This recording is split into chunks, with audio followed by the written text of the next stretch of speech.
Captain Jake Morrison stood at the large window of his ship and looked at the huge space station ahead of them. The Galactic Council station was bigger than any city on Earth, and it floated in space like a silver mountain made of metal and lights. Ships from dozens of different alien races came and went from its docking bays, like busy insects around a hive. Jake had been coming to this place for 3 years now, and every time he felt the same mixture of wonder and anger. Wonder because the station was truly amazing to see. Anger because of how the aliens who built it treated his people. Amy Carter walked up beside him carrying a datapad in her hands. She was the communications officer on his ship and one of the smartest people Jake had ever met. Amy had short brown hair and quick brown eyes that missed nothing. She looked tired today, which was not unusual since they had been traveling for 2 weeks to get here. "The Zeltharians sent another message, sir," Amy said and handed him the datapad. "It is the same as always. They want us to take the mining contract for the Vega system. Dangerous work with low pay and no safety guarantees." Jake took the pad and read through the message. The words were polite on the surface, but the meaning underneath was clear. Humans were good for dangerous jobs that other species did not want to do. They could survive in harsh environments, and they did not complain much when things went wrong. The perfect workers for jobs that might kill them, the Zeltharians were tall, blue-skinned aliens with 4 arms and eyes that glowed yellow in the dark. They had been part of the galactic community for over 2,000 years, and they controlled many of the major trade routes. To them, humans were newcomers who had barely learned to travel between stars. Humanity had only made first contact 53 years ago, and they were still trying to find their place in the galaxy. "What does the payment offer look like this time?" Jake asked as he scrolled through the contract details. "Same as always, sir. Enough to keep our families fed, but not enough to buy better equipment or ships. They expect us to use our own tools and take all the risks while they get most of the profits from whatever we mine." Jake nodded and closed the datapad. This was the way things worked in the galaxy. The older races like the Zeltharians and the Altarians had all the advanced technology and the established trade networks. Species like the psychic Nexari had natural abilities that made them valuable as advisors and negotiators. Humans had nothing special to offer except their willingness to do hard work in places where others might die. The ship shook slightly as they docked with the station. Through the window Jake could see other human vessels in the docking bay. Most of them were old cargo ships or mining vessels that had been repaired so many times they barely looked like their original design. The alien ships nearby were sleek and new with hull materials that could probably survive a direct hit from a meteor. "Sir, we are getting a message from the station," Amy said as she checked her communication device. "They want you to report to Council Chamber 7 for the labor assignment briefing." "Of course they do," Jake said with a bitter smile. "Cannot even let us rest after 2 weeks in space? They need their human workers ready to go right away." Jake left the bridge and walked through the corridors of his ship. The walls were patched. In several places where micrometeors had punctured the hull during their last mining run, the air recycling system made a grinding noise that meant it would need repairs soon. His ship, the Horizon's Edge, was 15 years old and showed every day of its age. He stopped at his quarters and put on his best uniform. It was still worn and faded compared to what the alien representatives would be wearing, but it was clean and pressed. Jake looked at himself in the small mirror and saw a man in his 40s with gray starting to show in his black hair. His face had lines from years of worry and stress. Leading a crew of humans in a galaxy that saw them as expendable took its toll on a person. The docking tube connected his ship to the station, and Jake walked across into the alien environment. The gravity here was slightly heavier than what humans were used to, and the air had a metallic taste that came from the alien atmospheric processors. Everything was built for beings much larger than humans, so Jake felt small as he walked through corridors designed for 8-foot-tall Altarians. Other humans passed him in the corridors, and Jake nodded to them. Some he recognized as captains of other human ships. Others were crew members or colonists who worked on the various human settlements scattered across this part of the galaxy. All of them had the same look in their eyes that Jake saw in his own mirror. The look of people who knew they were not valued by the society they lived in. Council. Chamber 7 was a large room with seats arranged in circles around a central platform. Most of the seats were empty since this was just a routine labor assignment meeting. A few alien officials sat in the front rows looking bored. Jake took a seat in the back with the other human representatives. A Zeltharian official stepped onto the central platform. This one wore the dark blue robes that marked him as a trade administrator. He had the typical 4 arms and glowing yellow eyes of his species. When he spoke, his voice came through a translation device that made it sound flat and emotionless. We have several new contracts available for human labor crews. The official said without any greeting or acknowledgement of the humans present. The Kepler system needs asteroid miners. The Tau Ceti colonies require salvage operators for a ship. Graveyard. The Vega outposts are looking for workers to handle radioactive materials. Jake listened to the list and felt his anger growing. Every job was dangerous. Every location was in hostile space where equipment failures meant death. Every contract paid just enough to keep human crews alive, but never enough to improve their situation. The official continued speaking about safety requirements and payment schedules, but Jake stopped listening. He had heard it all before. Humans would take the dangerous jobs because they needed the money. They would risk their lives in environments that would kill most other species because they had no choice. The galaxy saw them as expendable and treated them that way, but what the aliens did not understand was that humans learned from everything. Every dangerous job taught them something new about technology or survival. Every insult made them more determined to prove themselves. Every dismissive comment was stored away in their memory for future use. Jake looked around at the other human representatives in the chamber. He saw the same quiet anger in their faces that he felt in his own heart. They were tired of being treated like tools instead of people. They were ready for something to change. The galaxy had made a mistake. They thought humans would always accept whatever scraps were thrown their way. They believed that humanity would never develop beyond their role as laborers and miners. They were wrong, and someday they would learn just how wrong they had been. Lisa Hayes stood in the main control room of Kepler Colony and watched the morning sun rise over the wheat fields that stretched to the horizon. She had been the colony administrator here for 8 years, and every morning she felt proud of what the human settlers had built on this distant world.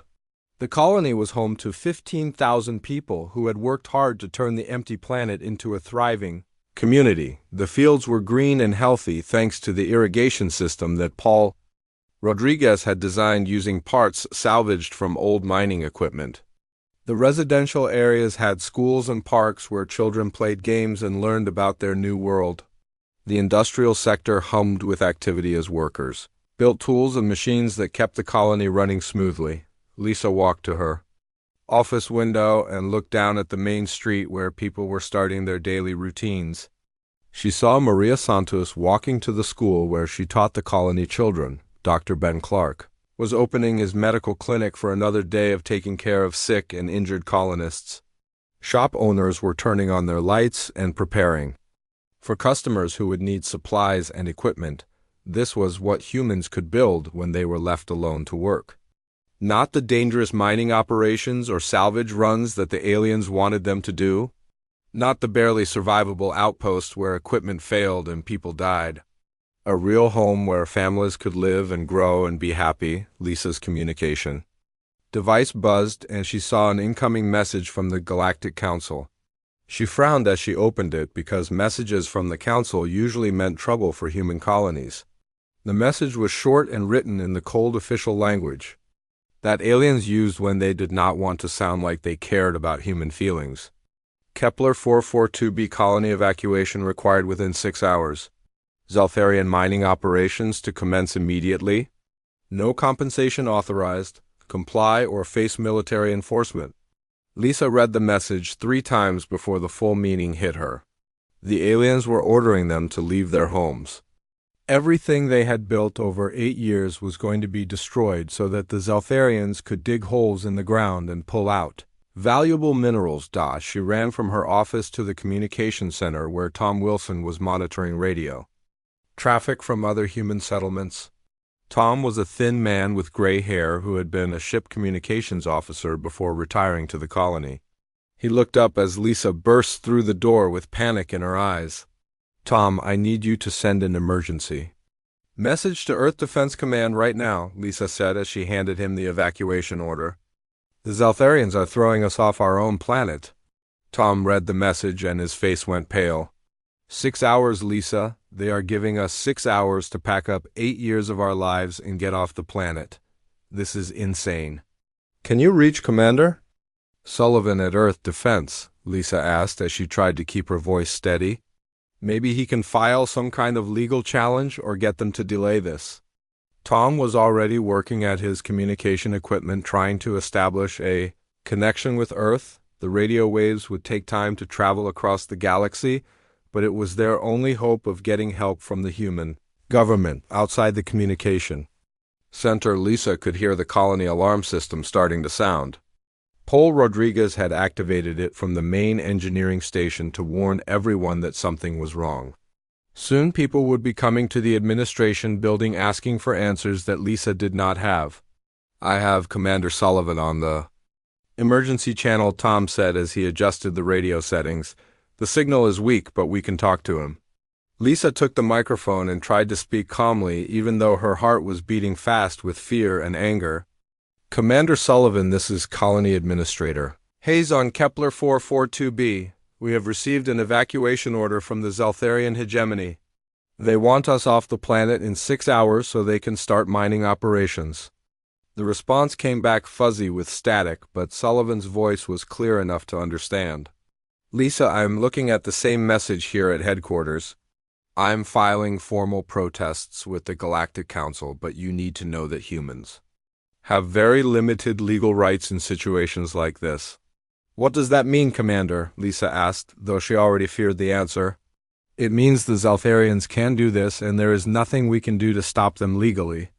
The Council considers them a senior species with mineral rights that override human colonial claims." Lisa felt sick to her stomach. "So we just pack up and leave everything we have worked for? Our homes, our farms, our whole community gets destroyed because they found some rocks they want to dig up." "I am sorry, Lisa. Start the evacuation procedures. We will find you a new planet to settle, but right now you need to get your people to safety." Lisa handed the microphone back to Tom and walked outside where colonists were gathering in the main square. They could see the fear and confusion in her face, and they knew the news was bad. These were good people who had left Earth to build something better for their families. They had worked hard in difficult conditions to create a home in the wilderness of space.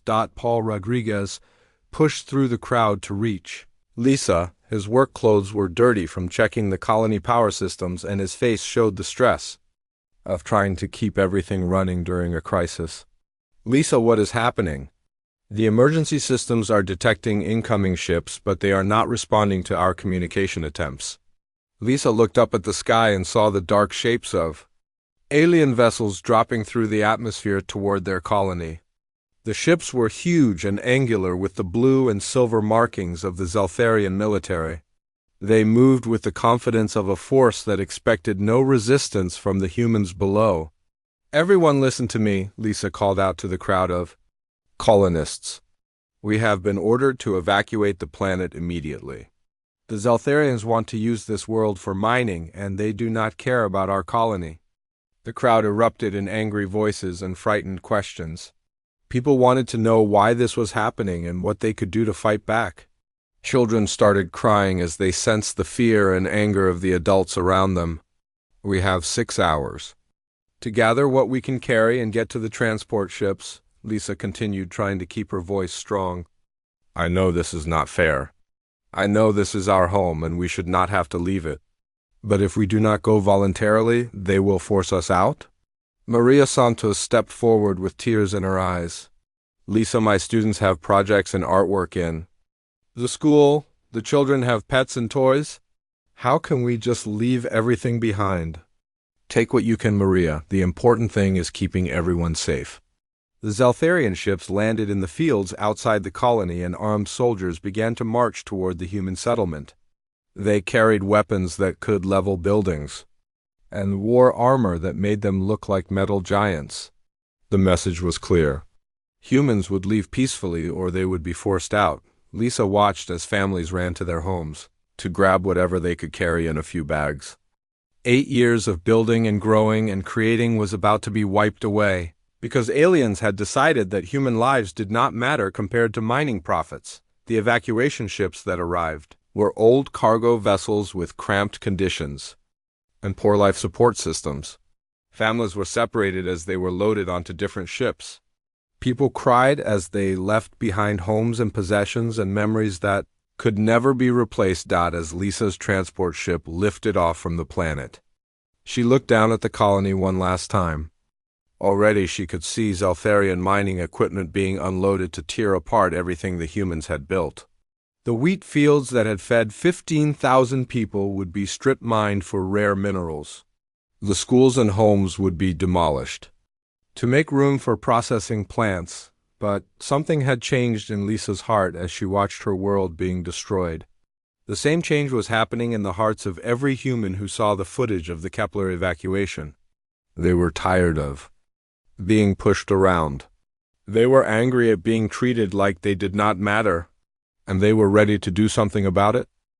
Dr. Helen Parker walked through the underground laboratory on Luna Base 7 and felt the weight of 30 years of research pressing down on her shoulders. The facility was buried 3 kilometers beneath the surface of Earth's moon, where no alien sensors could detect what the humans were really working on. The official reports sent to the Galactic Council described this place as a basic mining research station, but that was a lie designed to hide the truth. Helen stopped at her main workstation where holographic displays showed mathematical equations that most alien scientists claimed were impossible for humans to understand.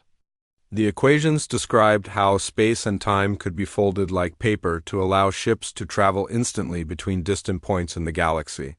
For decades, the aliens had told humans that this kind of technology was beyond their primitive minds. They were wrong, and Helen was about to prove it. "Dr. Parker, we are ready for the next test," called out Danny Cooper from across the laboratory.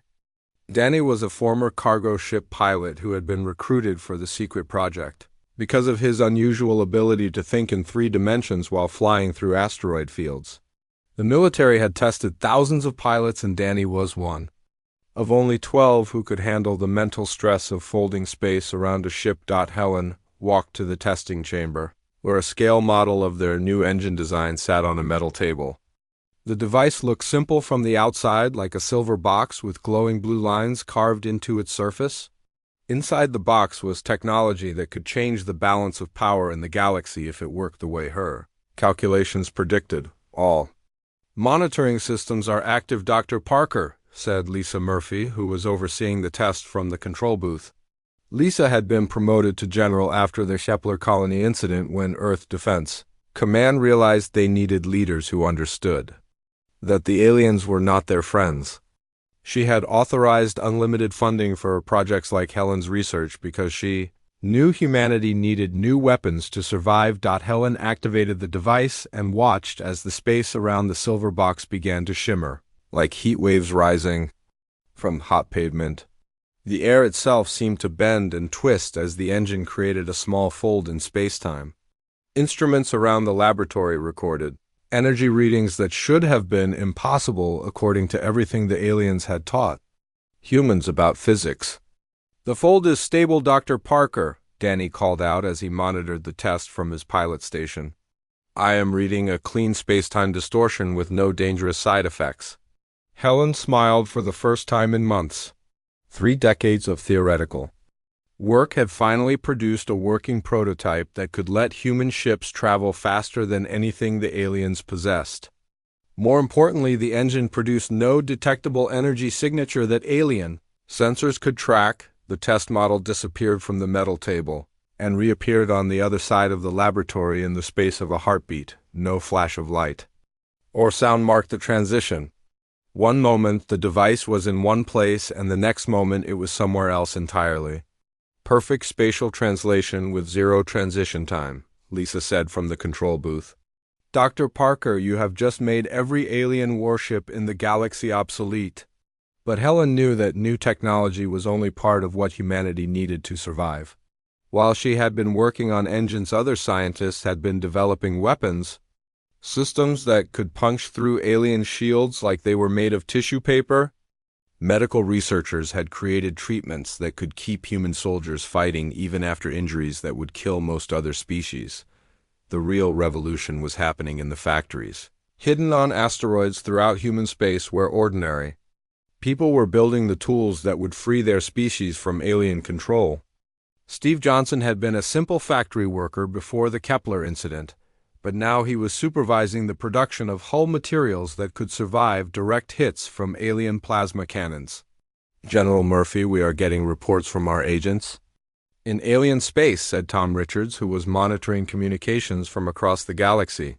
Tom had spent years pretending to be a simple cargo hauler while actually gathering intelligence about alien military capabilities and weaknesses. Lisa walked to the communication station and put on a headset to listen to the incoming reports. Human agents who worked as miners and salvage operators had been quietly observing alien technology and tactics for decades. Now that information was being used to design countermeasures that could neutralize every advantage the aliens thought they possessed. The Zeltharian Third Fleet is conducting training exercises near the Vega system, Tom reported. Same formations they have used for the past 200 years, same communication protocols, same tactical responses to simulated attacks. What about the Altarian Navy? Lisa asked as she reviewed tactical data on her screen. Even more predictable.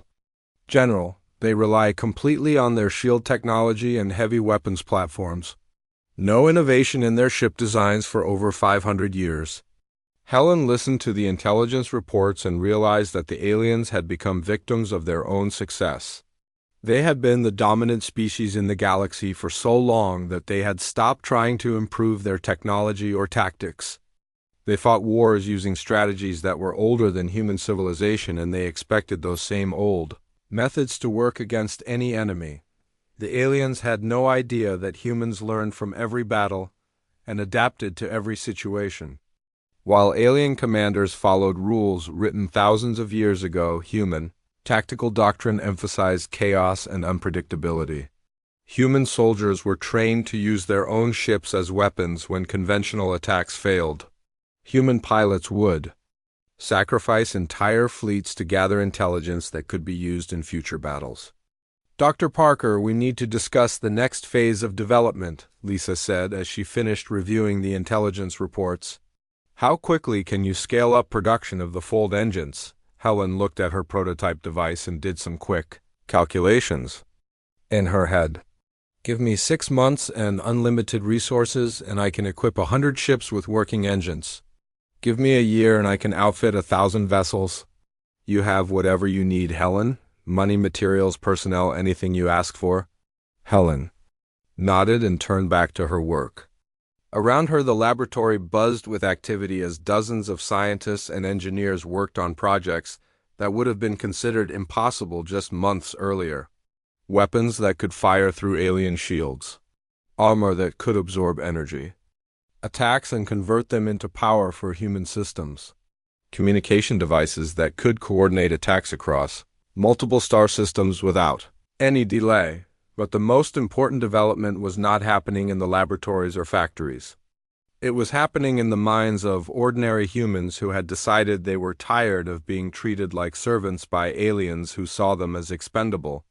Every human who heard about Kepler Colony felt the same burning anger that demanded justice. For the families who had lost their homes, Maria Santos was still teaching children, but now her lessons included advanced mathematics and physics that would make those children the next generation of human innovators. Factory workers like Steve Johnson were no longer just building simple tools, but were creating components for weapon systems that officially did not exist. The galaxy continued to sleep peacefully while humanity prepared to remind them that evolution never stopped. Predators who became too comfortable eventually became prey.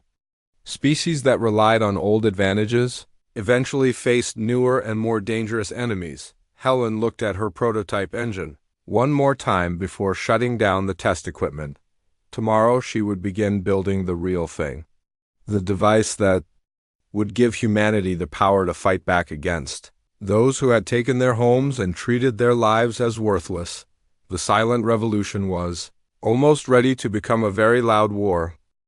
Admiral Vexamer stood on the command bridge of the Zeltharian flagship, Eternal Dominance, and watched his fleet drop out of hyperspace at the edge of the Tau Ceti system. 200 warships materialized in perfect formation around his massive vessel, creating a wall of firepower that could reduce planets to dust. The sight filled him with the same pride he had felt during dozens of similar operations against lesser species who dared to resist. Zeltharian authority, the intelligence reports, indicated that Tau Ceti Prime was home to 50,000 human colonists who had been refusing to accept new mining contracts from the hegemony. These humans had sent messages to other colonies encouraging them to reject Zeltharian offers and demand better treatment from the galactic community. Such defiance could not be allowed to spread, or other species might begin to think they could challenge Zeltharian rule. Communications officer established contact with the human settlement. Vexamer ordered as his forearms gestured toward the planet visible on the main screen. Inform them that they have 1 hour to surrender unconditionally, or we will demonstrate the consequences of resisting our authority. The communications officer began transmitting the surrender demand while Vexamer studied tactical displays showing the defensive capabilities of the human colony.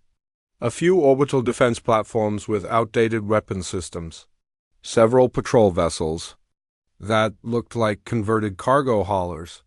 Nothing that could threaten even a single Zeltharian destroyer, let alone an entire fleet. This would be a simple operation that would remind humanity and the rest of the galaxy why the Zeltharian hegemony had ruled this sector of space for over 2,000 years. Superior technology combined with overwhelming force had always been enough to crush any resistance before it could become a real threat. 3 kilometers beneath the surface of Tau Ceti Prime, Colonel Beth Adams watched the alien fleet through sensors hidden in asteroid mining equipment that the Zeltharians had dismissed as harmless industrial machinery.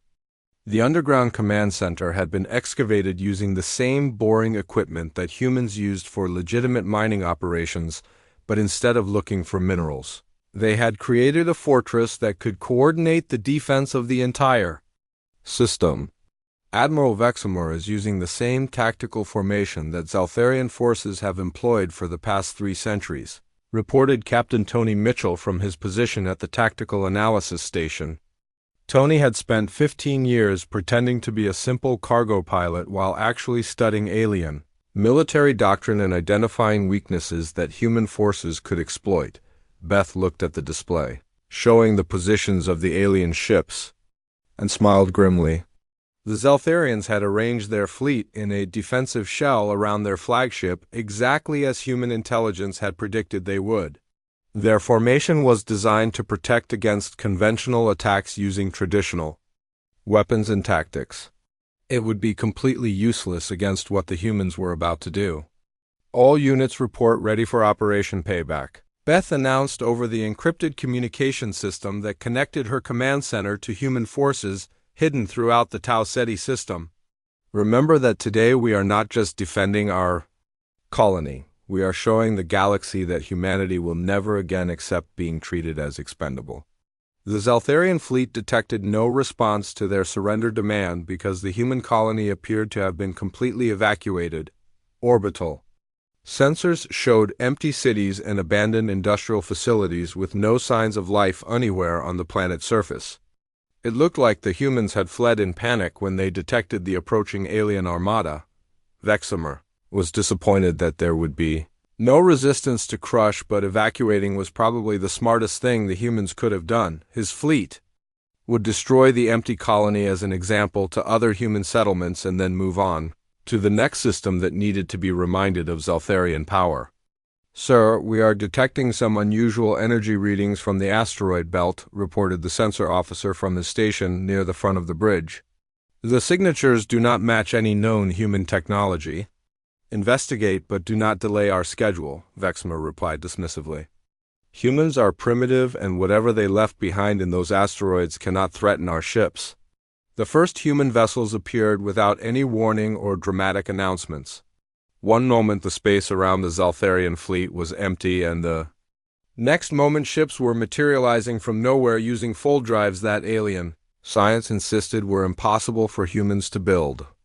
The human vessels looked like ordinary cargo haulers and mining ships, but they moved with the precision and speed of military craft. Tony Mitchell commanded the lead human ship as it dropped out of its spacefold directly behind the Zaltharian flagship. His vessel looked exactly like the old cargo hauler he had been flying for years, but hidden beneath the familiar hull were weapon systems that could punch through alien shields and armor like they were made of paper. All units engage targets at will, Tony announced over the human communication network. Show them what happens when you push humans too far. The human attack began with surgical strikes against the Zaltharian command ships using weapons that fired through enemy shields without being blocked or deflected. Alien vessels that had seemed invincible suddenly found their hulls being torn apart by energy beams that their defensive systems could not stop. Vexmer watched in shock as his flagship's shields flickered and died under the assault from what looked like a primitive human cargo vessel.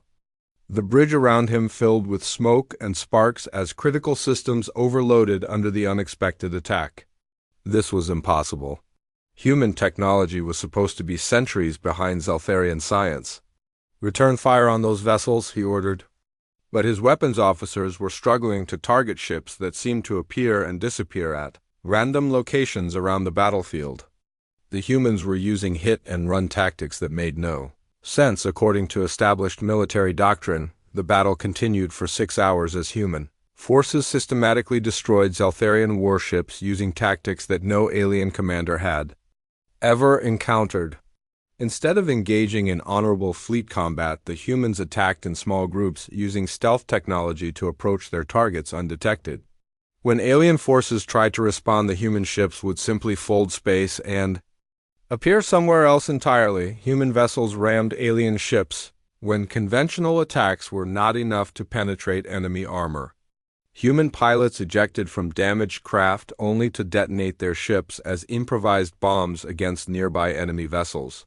Human commanders sacrificed entire squadrons to gather intelligence about alien defensive systems that could be used to defeat future targets. The Zaltharians had been fighting wars using the same strategies for thousands of years, but they had never faced an enemy that treated every battle like a deadly game where the rules changed constantly.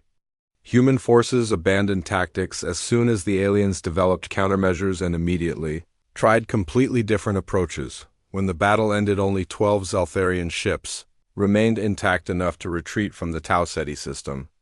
The crews of those surviving vessels were traumatized by their encounter with an enemy that fought like no other species in galactic history. They had lost nearly 200 warships to humans using converted cargo vessels and mining equipment. Beth Adams emerged from her underground command center and looked up at the sky where debris from alien warships was creating bright streaks as it burned up in the planet's atmosphere. Around her, human colonists were coming out of their shelters and celebrating the victory over forces that had seemed invincible just hours earlier, but Beth knew this was only the beginning. News of the battle would spread across the galaxy within days, carried by the survivors who would struggle to explain how their advanced civilization had been defeated by a species they had considered primitive. Other alien races would begin to realize that humanity was no longer the harmless workforce they had taken for granted. The age of treating humans as expendable was over, and the galaxy was about to learn what happened when you pushed a species that had survived ice ages and world wars and planetary disasters. Humans had been underestimated for the last time, and the consequences would reshape the balance of power among the stars. Ambassador Claire Foster walked through the main entrance of the Galactic Council chambers and felt the weight of history pressing down on her shoulders. 6 months had passed since the battle at Tau Ceti, and everything in the galaxy had changed.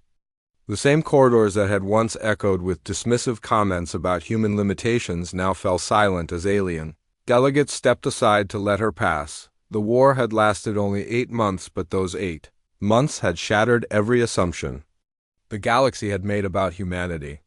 What the aliens had called the human uprising had spread across dozens of star systems as human colonies that had accepted alien rule for decades suddenly found the courage to fight back against their oppressors.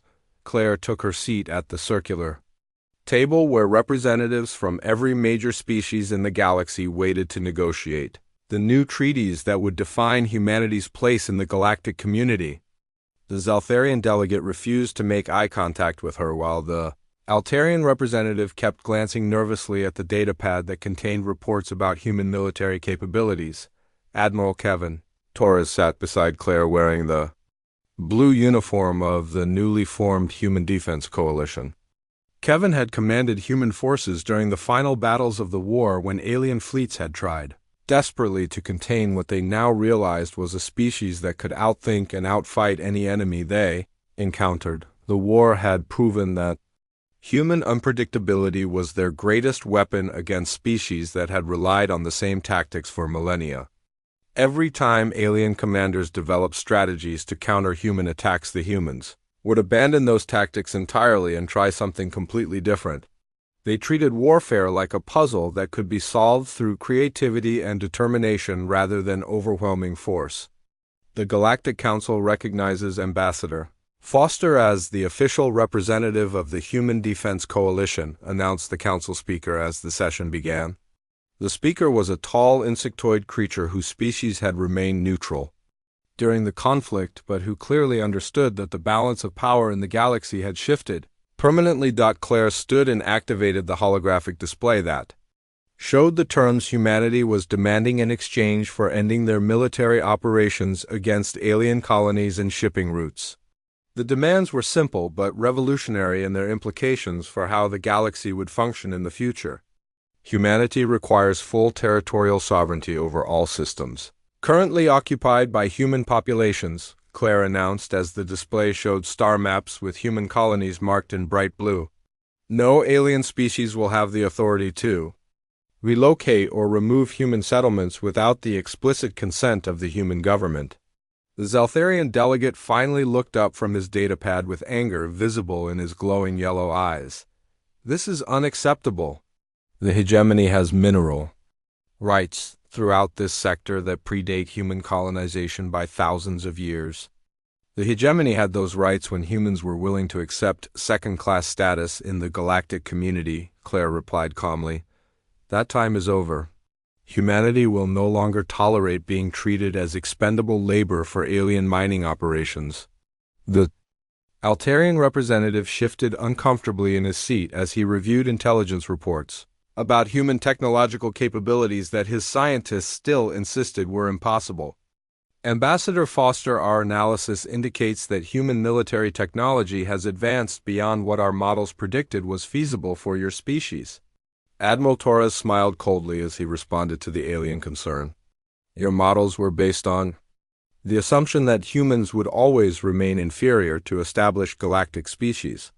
That assumption cost you nearly 3,000 warships during our recent disagreement. The number hung in the air like a physical presence that made every alien delegate aware of just how completely they had underestimated human potential.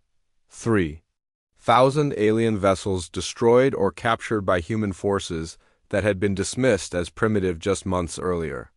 The economic cost of replacing those ships would cripple several alien economies for decades. Dr. Sandra Liu, who was leading the human diplomatic team, had spent weeks preparing for these negotiations by studying every treaty and trade agreement that had been signed between alien species over the past millennium. She had identified patterns of exploitation and control that had allowed powerful species to dominate weaker ones through economic manipulation rather than direct military force. Humanity also demands equal representation in all galactic trade organizations and regulatory bodies, Sandra announced as new information appeared on the holographic display. Human merchants and corporations will have the same rights and protections as any other species when conducting business throughout the galaxy. The implications of this demand sent shock waves through the alien delegates who realized that humans were not just asking for military security. They wanted complete economic equality, which would disrupt trade relationships that had remained stable for thousands of years. Species that had grown wealthy by controlling interstellar commerce would now face competition from humans, who had proven they could innovate faster than anyone had thought possible. Claire watched the alien faces around the table and saw the same mixture of fear and respect that human colonists had once felt when dealing with supposedly superior galactic species. The roles had been reversed, and now the aliens were the ones who had to worry about whether their technology and tactics would be sufficient to protect their interests. The final demand was the one that would reshape galactic politics for generations to come. Humanity requires the establishment of a new interstellar court system with equal representation from all species, Claire continued. No longer will disputes be resolved by committees dominated by so-called senior species who make decisions based on their own interests rather than justice.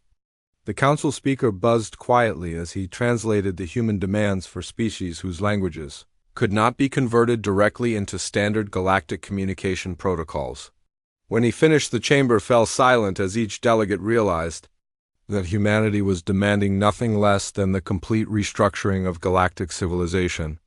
These terms are acceptable to the Galactic Council, the speaker finally announced after several minutes of tense silence. The alternative would be a continuation of hostilities that none of our species can afford. Claire nodded and deactivated the holographic display. The formal signing of the treaties would take place over the following weeks, but the real work was already done.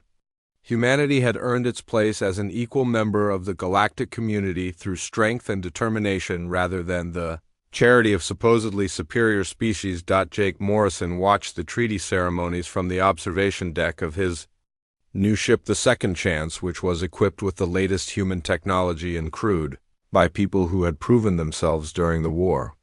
Below him, the galaxy's most powerful species were signing documents that guaranteed human rights and freedoms that would have been unthinkable just a year earlier. The Kepler colony refugees had been given priority for resettlement on new worlds that would be protected by human military forces rather than alien security agreements. Lisa Hayes was already planning the construction of New Kepler in a system where no alien species would ever have the authority to displace human families.